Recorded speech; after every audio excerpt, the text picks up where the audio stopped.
ఆంధ్రప్రదేశ్ రైతు కూలీ సంఘం రాష్ట్ర ప్రధాన కార్యదర్శి కర్నూలు వీరంజన్ మాట్లాడుతున్నాను. ప్రధానంగా కేంద్ర హోంమంత్రి గారు అమిత్ షా గారు ప్రధానంగా ఈ అంబేద్కర్ గారి విషయంలో అంబేద్కర్ అంబేద్కర్ అంబేద్కర్ అన్నారు, మాట మాటకని మాట మాట్లాడుతూ ఉన్నాడు. ఆయన ఈ దేశానికే ఆదర్శమైనటువంటి నాయకుడు, రాజ్యాంగాన్ని రాసినటువంటి మహోన్నతమైనటువంటి వ్యక్తి. అలాంటి అంబేద్కర్ గారిని అవమానపరచడం పార్లమెంట్లో అది ఆయనకి తగదు. కాబట్టి తక్షణమే ఆయన రాజీనామా చేయాలి. సరే, అంబేద్కర్ గారి రాజ్యాంగాన్ని మారిద్దాం అనే ఆలోచనలో వీళ్ళున్నారు, బీజేపీ వాళ్ళు.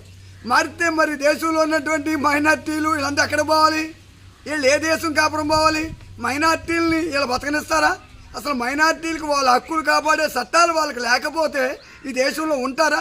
ఇప్పుడే బీజేపీ వచ్చిన తర్వాత దాని అనుబంధ ఆర్ఎస్ఎస్ సంస్థలు, బజరంగబలి ఆర్ఎస్ఎస్ సంస్థలు అనేక దాడులు చేస్తూ ఉన్నాయి.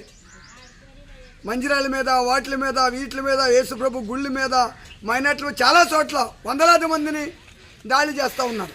ఇవాళ ఇదే రాజ్యాంగం మార్చినట్టయితే వీళ్ళు రాజ్యాంగం కూడా మార్చేస్తారు.